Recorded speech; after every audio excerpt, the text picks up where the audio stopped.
മക്കളെ, welcome back to Rans learning portal. So നമ്മൾ കഴിഞ്ഞ ക്വസ്റ്റ്യൻ്റെ ഒരു മിന്നം സീരീസ് പഠിച്ചു കഴിഞ്ഞാലടാ, ആ ക്വസ്റ്റ്യൻ സീരീസ് പഠിച്ചപ്പോൾ മക്കൾക്ക് മനസ്സിലായില്ലേ, ഓർഗാനിക് വളരെ സിമ്പിളാണ്, വളരെ എളുപ്പത്തിൽ നമുക്ക് എന്ത് ചെയ്യുക, പഠിച്ചെടുക്കാമെന്ന് മക്കൾക്ക് മനസ്സിലായിട്ടുണ്ടാവും. സോ സാർ അതിൻ്റെ ഒരു ബാക്കി ഒരു 2-3 ക്വസ്റ്റ്യനോട് എൻ്റെ മക്കൾക്ക് പഠിപ്പിച്ചു തരാമെന്ന് വിചാരിച്ച് വന്നതാടാ. സോ നോക്കടാ, നിങ്ങളുടെ ട്യൂഷൻ സെൻറ്റേഴ്സിൽ, നിങ്ങളുടെ സ്കൂളുകളിൽ നിങ്ങളോട് ഏറ്റവും ഇമ്പോർട്ടൻ്റ് എന്ന് പറഞ്ഞുകൊണ്ടിരിക്കുന്ന ഒരു ക്വസ്റ്റ്യനുമായിട്ടാ സർ വന്നിട്ടുള്ളത്. നോക്ക്, ഏതാ ക്വസ്റ്റ്യൻ? അവിടെ നോക്ക്. How is phenol is prepared അല്ലെങ്കിൽ മാനുഫാക്ചർഡ് ഇൻഡസ്ട്രിയലി ഫിനോളിനെ എങ്ങനെ പ്രിപ്പയർ ചെയ്യാം? റൈറ്റ് ദ കെമിക്കൽ ഇക്വേഷൻ എന്നാണ് ചോദ്യം. എടാ, എങ്ങനെയാടാ ഉണ്ടാക്കുക? ഫിനോളിൻ്റെ 4 പ്രിപ്പറേഷൻ നമ്മൾ പഠിച്ചിട്ടുണ്ടാവുക. 4 പ്രിപ്പറേഷനുകൾ പഠിച്ചിട്ടുണ്ടാകും. ഒന്ന് ഏതാടാ? ഫ്രം ഹാലോ അരീൻ അല്ലേ? ഹാലോ അരീൻ എന്നുള്ള പ്രിപ്പറേഷൻ പഠിച്ചിട്ടുണ്ട്. അതിനൊരു നെയിം പറയാറില്ലേ? അതാണ് എന്ത്? Dose process. എന്താ വിളിക്കുക? ഡോസ് പ്രോസസ് എന്ന് വിളിക്കും. 2 നോക്ക്, രണ്ടാമത്തത് ബെൻസീൻ സൾഫോണിക് ആസിഡ് അല്ലേ? ബെൻസീൻ സൾഫോണിക് ആസിഡ് എന്നുള്ള പ്രിപ്പറേഷൻ. ഇതാണോ? ഇതുമല്ല ചോദിച്ചത്. മൂന്നാമത്തത് benzene diazonium salt. Benzene diazonium, ഇതാണ് ചോദിച്ചത്. അതുമല്ല. കിടക്കണേ ഏതാ? ഫ്രം കുമീൻ. ഏതാ? കുമീൻ എന്നുള്ള പ്രിപ്പറേഷനാണ് നമ്മളോട് എന്ത് ചെയ്തിട്ടുള്ളത്? ചോദിച്ചിട്ടുള്ളത്. വളരെ ഇമ്പോർട്ടൻറ്റ്. ബാക്കി ഇത് രണ്ടും നിങ്ങൾ പഠിച്ചിട്ടില്ലെങ്കിൽ പ്രോബ്ലം ഇല്ല. ഇത് പഠിക്കണം, ഇതും എന്ത് ചെയ്യണം? നിർബന്ധമായിട്ടും പഠിക്കണം. സോ നോക്കിയാലോ, കുമീൻ എന്ന് പറഞ്ഞാൽ എന്താന്ന് നോക്കിയാലോ.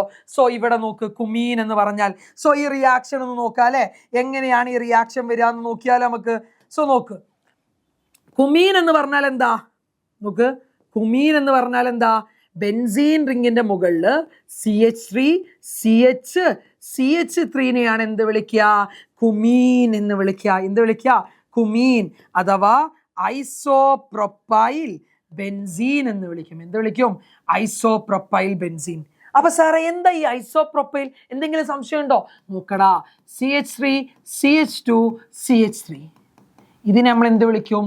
പ്രൊപ്പ് എയിൻ എന്ന് വിളിക്കും അല്ലടാ, പ്രൊപ്പൈൻ. ഇനി ഇൻ കേസ് ഇവിടെ നിന്ന് നോക്ക്, CH3 CH2 CH3 ഉള്ളിടത്ത് CH2 ആയി, ഒരു H കുറഞ്ഞു. അപ്പൊ ഇതിനെന്ത് വിളിക്കുക? പ്രൊപ്പൈൽ എന്നാണ് വിളിക്കുക. എന്ത് വിളിക്കും? പ്രൊപ്പൈൽ എന്ന് വിളിക്കും. ഇൻ കേസ് ഇനി കുറയുന്നത്, ഹൈഡ്രജൻ എണ്ണം കുറയുന്നത് ഈ സെൻട്രൽ കാർബൺ എന്നാണ് എന്ത് ചെയ്യുന്നത്? കുറയുന്നത്. അപ്പൊ ഇത് രണ്ടാമത്തെ പൊസിഷൻ അല്ലേ? ഇതിനെ നമ്മൾ വിളിക്കുന്ന പേരാണ് ഐസോപ്രൊപ്പൈൽ എന്ന് വിളിക്കും. എന്ത് വിളിക്കും? ഐസോപ്രൊപ്പൈൽ. ഇപ്പൊ എന്താ ഐസോപ്രൊപ്പൈൽ മനസ്സിലായോ? സോ ഈ ഐസോപ്രൊപ്പൈലിലേക്ക് നിങ്ങൾ എന്ത് ചെയ്യുക? വെറുതെ എന്ത് ചെയ്യുക? എയർ പാസ് ചെയ്താൽ മതി. വെറുതെ ഒന്ന് എയർ പാസ് ചെയ്തോ. സോ കിട്ടുന്ന പ്രൊഡക്റ്റ് നോക്ക്, ഫിനോൾ വരക്കുക. ആദ്യം എന്ത് ചെയ്യുക? ബെൻസീൻ റിങ് വരക്കുക. ഓക്കെ, ഇവിടുത്തെ CH3 അതുപോലെ എഴുതാം. Okay, single bond C അതിടുക. ഈ CH3 എന്ത് ചെയ്യുക? മുകളിലോട്ടാക്കി കൊടുക്കുക. ഓക്കെ, ഇനി ഇവിടെ ഒരു H ബാക്കിയില്ലേ? അതിൻ്റെ ഇടയിലേക്ക് ആരെ കയറ്റി കൊടുക്കുക? നമ്മുടെ ഓക്സിജൻ എന്ത് ചെയ്യുക? അങ്ങ് കയറ്റി കൊടുക്കുക. ഓക്കെ ആണോ? സോ ഇതെന്താ ചെയ്തത്? ഈ CHന്റെ ഇടയിൽ ആര് കയറി വരും? ഓക്സിജൻ കയറി വരും. സോ അടുത്ത സ്റ്റെപ്പ് വളരെ സിമ്പിളായിട്ട് ഇതിലേക്ക് എന്തിനാ ആഡ് ചെയ്ത് കൊടുക്കുക? H2O in presence of H+ അങ്ങ് ആഡ് ചെയ്ത് കൊടുക്കുക. എന്താ ആഡ് ചെയ്ത് കൊടുക്കുക? H2O in presence of H+. എന്തിനാ പ്രിപ്പയർ ചെയ്യുന്ന ആലോചിക്കും? ഫിനോളിന്റെ തലക്ക് മുകളിൽ, അഥവാ ബെൻസീൻ റിങ്ങിന്റെ മുകളിൽ OH വരണം. സോ എന്ത് ചെയ്യും? ബോണ്ട് ഇവിടെ കണ്ട് ബ്രേക്ക് ചെയ്യും. സോ എന്താകും? നോക്കിക്കോ, ബെൻസീൻ റിങ്ങിന്റെ മുകളിൽ എന്ത് വന്നു? OH വന്നോ? OH ഇവിടേക്ക് അറ്റാച്ച് ചെയ്യും. ഈ ബോണ്ട് ബ്രേക്ക് എന്ത് ചെയ്യും? ഇവിടേക്ക് വന്ന് അറ്റാക്ക് ചെയ്യും. ഇനി പ്ലസ് ബാക്കി ആരാള് നോക്ക്, ഇവിടുത്തെ CH3 അതുപോലെ എഴുതുക. CH3 single bond CO. Okay, ഇനി എന്തുണ്ട്? CH3. കാരണം എന്താ? ഇവിടുത്തെ ബോണ്ട് ബ്രേക്ക് ചെയ്യുമ്പോൾ ഒരാൾ ഇങ്ങോട്ട് വരില്ല, അപ്പൊ ഇവിടെ ഡബിൾ ബോണ്ട് ആവും. അപ്പൊ CH3 CO CH3. ഇതിന് നമ്മൾ വിളിക്കുന്ന പേരാണ് എന്ത്? അസറ്റോൺ. എന്ത്? അസറ്റോൺ. ഈ അസറ്റോൺ എന്ന് പറഞ്ഞാൽ എന്താ? ഓർഗാനിക് സോൾവെന്റുകളിൽ നമ്മൾ ഉപയോഗിക്കുന്ന ഒരു വസ്തുവാണ് എന്ത്? അസറ്റോൺ. സോ ഇത് വളരെ ഇമ്പോർട്ടൻ്റ് ആയിട്ടുള്ള ഒരു റിയാക്ഷൻ ആണ്. ഇത് ഫിനോളിൻ്റെ ഇൻഡസ്ട്രിയൽ പ്രിപ്പറേഷൻ എന്ന് പറയുന്നത്. ഓക്കെ ആണടാ? വളരെ സിമ്പിളായിട്ട് പഠിക്കുക. 50% ഫിനോളിനെ പ്രിപ്പയർ ചെയ്യൽ കുമീൻ എന്നാണ്. നമ്മൾ കൂടി എന്ത് ചെയ്യുക? മക്കൾ മനസ്സിലാക്കി വെക്കുക. സോ നെക്സ്റ്റ് ബോയിലിംഗ് പോയിന്റുമായിട്ടുള്ള ബന്ധപ്പെട്ടുള്ള ഒരു ചോദ്യമാണ് ഇവിടെ കൊടുത്തിട്ടുള്ളത്. Which among the following alcohol has the highest boiling point? So A question. ഒന്നാമത്തെ ആള് എ എടുക്ക്. CH3OH. വേണ്ട, ഇവിടെ എഴുതണ്ട, ഇവിടെ തന്നെ കൊടുത്തിട്ടുണ്ടല്ലോ, നോക്കാം നമുക്ക്. CH3OH. ഇവിടെ നോക്ക്, CH3 CH2 CH2 CH2OH അല്ലേ. ഇനി അടുത്ത നോക്ക്, സി ക്വസ്റ്റ്യൻ നോക്ക്. CH3 CH CH2 CH3. അതിലെന്താ രണ്ടാമത്തെ ആക്ക് എന്തുണ്ട്, ഒരു ബ്രാഞ്ച് ഉണ്ട്. ഇവിടെ നോക്ക് CH3 CH2 CH2OH. അപ്പൊ നമ്മൾ പഠിച്ചിട്ടുണ്ട് എന്ത്, കാർബണിന്റെ എണ്ണം കൂടിയാൽ എന്ത് കൂടും, ബോയിലിംഗ് പോയിന്റ് കൂടും. ഓക്കെ, ഇനി ബ്രാഞ്ചിന്റെ എണ്ണം കൂടിയാലോ ബോയിലിംഗ് പോയിന്റ് കുറയും. ഇത് മാത്രം പഠിച്ചു വെച്ചത്, വേറെ ഒന്നും ഓർക്കണ്ട. കാർബണിന്റെ എണ്ണം കൂടിയാൽ ബോയിലിംഗ് പോയിന്റ് കൂടും, ബ്രാഞ്ച് കൂടിയാൽ ബോയിലിംഗ് പോയിന്റ് കുറയും. സോ ഇതിൽ ഏതിനാ ബ്രാഞ്ച് ഉള്ളത്? ഇതൊരു സ്ട്രെയിറ്റ് ചെയിനാ, ഇതൊരു സ്ട്രെയിറ്റാ. ഇതെന്താ സ്ട്രെയിറ്റ് ആണോ? സി സ്ട്രെയിറ്റ് ആണോ? അല്ല, അതിനൊരു ബ്രാഞ്ച് ഉണ്ട്. സോ ഇതിന് രണ്ടിനും, ഈ മൂന്നാമത്തതും സ്ട്രെയിറ്റാ. സോ ഈ മൂന്നിനെയും കമ്പയർ ചെയ്യുമ്പോൾ ഈ സി എന്ന് പറയുന്ന ആളെന്താ, ബോയിലിംഗ് പോയിന്റ് കുറവായിരിക്കും, കാരണം ബ്രാഞ്ച് ഉണ്ട്. സോ എന്താ പറയുന്നത്, ഹയസ്റ്റ് ബോയിലിംഗ് പോയിന്റ് ഉള്ളത് ആർക്കാന്ന ചോദ്യം. അപ്പൊ ഇയാളെല്ലാം നമ്മൾ ഉറപ്പിച്ചു, സി അല്ല, കാരണം ബ്രാഞ്ച് ഉണ്ട്. ഇനി ഇവിടെ നോക്ക്, ഇവിടെ ഒരു കാർബണേ ഉള്ളൂ. ഇവിടെയോ 1 2 3 4 4 കാർബൺ ഉണ്ട്. ഇവിടെയോ 1 2 3 3 കാർബൺ. 4 കാർബൺ ഉള്ളത് കൊണ്ട് തന്നെ ബി ആയിരിക്കും എന്ത്, നമ്മുടെ ആൻസർ എന്ന് പറയുന്നത്. മനസ്സിലായോ? കാർബൺ എണ്ണം കൂടിയാൽ ബോയിലിംഗ് പോയിന്റ് കൂടും, ബ്രാഞ്ച് കൂടിയാൽ ബോയിലിംഗ് പോയിന്റ് കുറയും. ആ ഒരു കോൺസെപ്റ്റ് പ്രകാരം.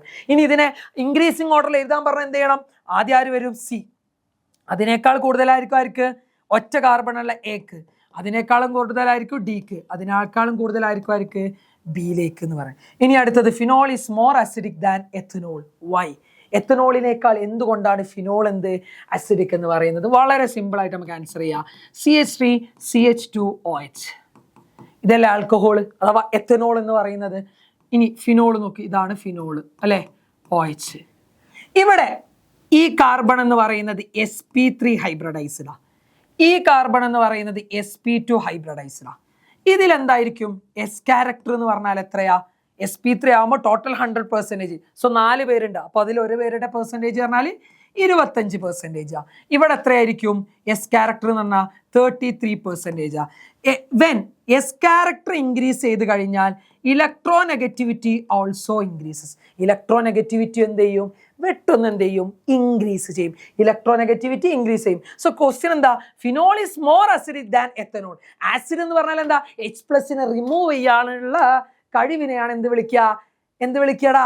അസിഡിക് എന്ന് വിളിക്കുക. സോ ഇവിടെ നോക്ക്, ഇലക്ട്രോനെഗറ്റിവിറ്റി കൂടാതെ ഒരാളത്തിൽ ഇലക്ട്രോൺ വലിച്ചെടുക്കാനുള്ള കഴിവ്. സോ എന്ത് ചെയ്യും? ഈ ബോണ്ട് എന്ത് ചെയ്യും? പെട്ടെന്ന് എന്ത് ചെയ്യും? ബ്രേക്കിംഗ് നടക്കും. ബോണ്ട് ബ്രേക്ക് പറഞ്ഞാൽ ഈ H അതായത് ഇവിടെ നിന്ന് എന്ത് ചെയ്യും? ഇലക്ട്രോൺസിന് എന്ത് ചെയ്യും? നോക്കട്ടോ, ഫിനോളിന്റെ കേസിൽ എന്താ? ഇവിടെ ഉള്ള ഇതെന്താ? sp2 ഹൈബ്രിഡൈസ്ഡാ.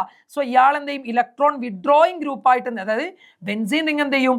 ഇലക്ട്രോൺ വിഡ്രോയിങ് ഗ്രൂപ്പ് ആയിട്ട് എന്ത് ചെയ്യും? ആക്ട് ചെയ്യും. ഇലക്ട്രോൺ വിഡ്രോയിങ് ഗ്രൂപ്പ് ആയിട്ട് എന്ത് ചെയ്യും? ആക്ട് ചെയ്യും. സോ ഈ ഓക്സിജൻ എടുത്തുനിന്ന് ഇലക്ട്രോൺസിനെ വലിച്ചിട്ട് പെട്ടെന്ന് എന്ത് ചെയ്യും? ബോണ്ടിൽ നിന്ന് എന്ത് ചെയ്യും? ഇലക്ട്രോൺസിനെ പോവാൻ എന്ത് ചെയ്യുക? സഹായിക്കുക. ഓക്കെ ആണോ? സോ ഇതാണ് അവിടുത്തെ എന്ത് ഒരു ആൻസർ എന്ന്. എസ് ക്യാരക്ടർ ഇൻക്രീസ് ചെയ്താൽ ഇലക്ട്രോനെഗറ്റിവിറ്റി ഇൻക്രീസ് ചെയ്യും. സോ എന്താണ്? ഫിനോൾ എന്താണ്? More acidic. കാരണം പെട്ടെന്ന് എന്ത് ചെയ്യുക? H+ റിമൂവ് ചെയ്യാൻ എന്ത് ചെയ്യും? പറ്റും. ഓക്കെ ആണോ? നെക്സ്റ്റ് അടുത്ത question, predict A and B. കിടക്കണ് വീണ്ടും. സോ ഒന്നാമത്തത് HCHO. ആരാ? ആൽഡിഹൈഡാ. ഇവിടെ A ഉണ്ട്, ബിയും കാണാൻ പറഞ്ഞിട്ടുണ്ട്. സോ ആൽഡിഹൈഡിലേക്ക് ഗ്രിഗ്നാർഡ് റിയേജന്റിനെ ആഡ് ചെയ്യുന്ന റിയാക്ഷൻ പഠിച്ചിട്ടുണ്ടാവും, പ്രിപ്പറേഷൻ ഓഫ് ആൽക്കഹോൾ. ഇത് ഫോർമാൽഡിഹൈഡാ. സോ കിട്ടേണ്ടത് എന്താ? പ്രൈമറി ആൽക്കഹോൾ ആണ് ലഭിക്കുക. എന്താ സംഭവിക്കുക? ആദ്യം ഇത് വരയ്ക്കുക. CHO ആണ്, അഥവാ C+O(H) ആണ് എന്ത്? ഈ വസ്തു. അതിലേക്ക് സാർ എന്തിനെ ആഡ് ചെയ്യുന്നത്? CH3 CH2 MgBrനെയാണ് എന്ത് ചെയ്യുന്നത്? ആഡ് ചെയ്യുന്നത്. സോ എന്തായിരിക്കും സംഭവിക്കുക? നോക്കിക്കോ, വളരെ സിമ്പിൾ ആയിട്ട് ഈ റിയാക്ഷൻ എഴുതാം. ഇതിലേക്ക് എന്തുണ്ട്? H2O ഒക്കെ ഉണ്ട് കേട്ടോ, അതൊന്നും ഇപ്പൊ നോക്കണ്ട. നോക്കിക്കോ, ഈ ഡബിൾ ബോണ്ട് ഉണ്ടല്ലോ, അത് സിംഗിൾ ബോണ്ട് ആകും. അപ്പൊ എഴുതിക്കോ ആൻസർ HC. ഡബിൾ ബോണ്ട് എന്തായി? സിംഗിൾ ബോണ്ട് O ആയി. ഇവിടെ എന്തുണ്ട് എച്ച്, അത് അവിടെ തന്നെ നിന്നോട്ടെ, കുഴപ്പമൊന്നുമില്ല. ഡബിൾ ബോണ്ട് സിംഗിൾ ബോണ്ട് ആയ ഓയിന്റെ കൂടെ എന്ത് വരും? ഒരു എച്ച് വരും. ഒരു എച്ച് വന്നു. ഓക്കെ ആണോ? അതും ഓക്കെ. അപ്പൊ ഇവിടെ ബാലൻസ് കംപ്ലീറ്റ് ആയോ? ഇല്ല, ഒരു വാള് കുറവുണ്ട്. അതാര് വരും? ഇതല്ലേ ആൽക്കൈൽ ഗ്രൂപ്പ്. ഗ്രിഗ്നാർഡ് റിയേജന്റിന് ആൽക്കൈൽ ഗ്രൂപ്പ് എന്ത് ചെയ്യും? അപ്പോൾ ഇവിടെ വന്നിട്ട് എന്ത് ചെയ്യും? അറ്റാക്ക് ചെയ്യും. സോ ഇവിടെ എന്ത് വരും? CH3 CH2 എന്ത് ചെയ്യും? അഥവാ CH2 CH3 ആയിട്ട് എന്ത് ചെയ്യും? മാറും. സോ ഈ പ്രൊഡക്റ്റ് ഒന്ന് മാറ്റി എഴുതി നോക്കുക. CH3 ദാ മുകളിലുള്ളത് സിംഗിൾ ബോണ്ട് CH2, ഇത് സിംഗിൾ ബോണ്ട് CH2OH. അപ്പോൾ ഒന്നാമത്തെ പ്രൊഡക്റ്റ് എന്താ? എ പ്രൊഡക്റ്റ് എന്താ? CH3 CH2 CH2OH ആയിട്ട് മാറി. എന്താ സംഭവിച്ചത്? ഡബിൾ ബോണ്ട് എന്താ സംഭവിച്ചത്? ഡബിൾ ബോണ്ട് എന്തായിട്ട് മാറി? സിംഗിൾ ബോണ്ടായി മാറി. സിംഗിൾ ബോണ്ട് ആയപ്പോൾ ഓന്റെ കൂടെ എന്ത് വന്നു? എച്ച് എന്ത് ചെയ്തു? വന്നു. മൂന്നാമത്തത് ആൽക്കൈൽ ഗ്രൂപ്പ്. ഗ്രിഗ്നാർഡ് റിയേജന്റിൽ എന്ത്? ആൽക്കൈൽ ഗ്രൂപ്പ് എവിടെ വന്നു? കാർബണിന്റെ കൂടെ എന്ത് ചെയ്തു? അറ്റാച്ച് ചെയ്തു. അതാണ് സംഭവിച്ചത്. നമുക്ക് ഒന്നും കൂടി റിയാക്ഷൻ നോക്ക്. ഓക്കെ അല്ലേടാ? അപ്പൊ എ പ്രൊഡക്റ്റ് കിട്ടി. ഇനി ബി പ്രൊഡക്റ്റ് കിട്ടണം. ആൽക്കഹോൾ എന്തായിരുന്നു? എ പ്രൊഡക്റ്റ് എന്തായിരുന്നു? CH3 CH2 CH2OH. ഇതിലേക്ക് എന്തിനാ ഞങ്ങൾ ആഡ് ചെയ്യുന്നത്? CrO3 ഇൻ പ്രസൻസ് ഓക്സിഡൈസ് ചെയ്യുക. CrO3 എന്നാൽ എന്താ? Mild oxidising agent. എന്താണ്? Mild oxidising agent. സോ ഇതിലേക്ക് എന്ത് ചെയ്യണം? ഓക്സിഡൈസ് ചെയ്ത് കഴിഞ്ഞാൽ ആൽഡിഹൈഡിനെ നോക്ക്, ആൽക്കഹോളിനെ ഓക്സിഡൈസ് ചെയ്ത് കഴിഞ്ഞാൽ, മൈൽഡ് ഓക്സിഡൈസിങ് ഏജന്റ് ഉപയോഗിച്ചുകൊണ്ട് ഓക്സിഡൈസ് ചെയ്ത് കഴിഞ്ഞാൽ നമുക്ക് എന്ത് കിട്ടും? ആൽഡിഹൈഡ് കിട്ടും എന്ന് നമ്മൾ പഠിച്ചു. അപ്പൊ എന്താ സംഭവിക്കുക? ആൽഡിഹൈഡ് പറഞ്ഞാൽ CHO ഗ്രൂപ്പാ. സോ ഇവിടുത്തെ ഒരു എച്ചും കൂടിയിട്ട് എന്തായിട്ട് പോകും? H2 ആയിട്ട് റിമൂവ് ആയി. ബാക്കി ആരുണ്ട്? CH3 CH2 CHO. അപ്പൊ ബി ഏതാ? CH3 CH2 CHO ആണ് എന്ത്? ബി ആൻസർ എന്ന് പറയുന്നത്. വളരെ സിമ്പിൾ അല്ലടാ? വളരെ അടിപൊളിയായിട്ട് പഠിച്ചില്ലടാ? സോ നമുക്ക് എന്ത് ചെയ്യാം? ഇതുപോലത്തെ വളരെ എനർജറ്റിക് ആയിട്ടുള്ള, വളരെ അടിപൊളിയായിട്ടുള്ള കുറേ റിയാക്ഷൻസ് എന്ത് ചെയ്യുക? പഠിച്ചെടുക്കുക. സോ അടുത്തൊരു വീഡിയോയുമായിട്ട് കാണാം. അതുവരേക്കും ബൈ.